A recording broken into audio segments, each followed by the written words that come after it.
The Lord be with you. And with your spirit. A reading from the Holy Gospel according to Luke. Glory to you, O Lord. On a Sabbath, Jesus went to dine at the home of one of the leading Pharisees, and the people there were observing him carefully. He told a parable to those who had been invited, noticing how they were choosing the places of honor at the table. When you are invited by someone to a wedding banquet, do not recline at table in the place of honor.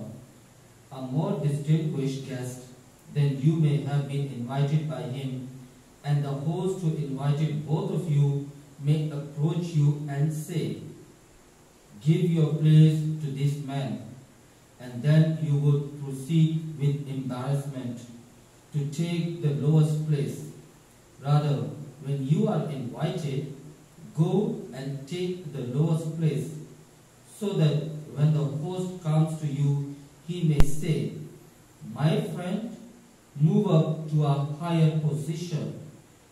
Then you will enjoy the esteem of your companions at the table.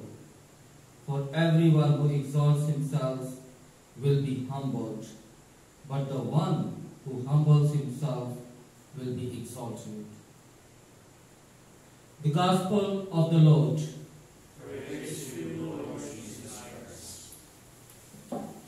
Dear sisters and brothers in Christ, human being has the quality to do self-promotion.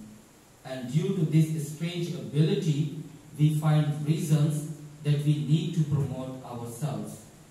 In today's Gospel, Jesus is inviting us to give up all our self-promoting ways, because it is the way toward pride, and pride leads us towards destructive ways, selfish attitude, and poisonous deeds, where we look for titles when we do charity. We ask for photo shoot when we share our generosity, and we look for honor when we are called by others to be their guest. In other words, Jesus is telling us to get out of our self-centeredness, that is, me, myself, and I. Jesus is calling us to be humble. What does it mean to be humble? I enjoyed the words of 19th century English Anglican Bishop of Canterbury, William Temple, who explained the meaning of being humble. He said, "Humility does not mean thinking less of yourself than of other people, nor does it mean a lower opinion of your own gifts. It means freedom from thinking about yourself at all. Therefore, as followers of Christ, we no longer think about ourselves and say, 'I think, therefore I exist.' But we need to allow Jesus to work in our lives, because the divine mystery takes place in us when we are humble. Let us never forget the words of our modern day monk, Thomas Merton, and he said, "Pride makes us artificial, and humility makes us real."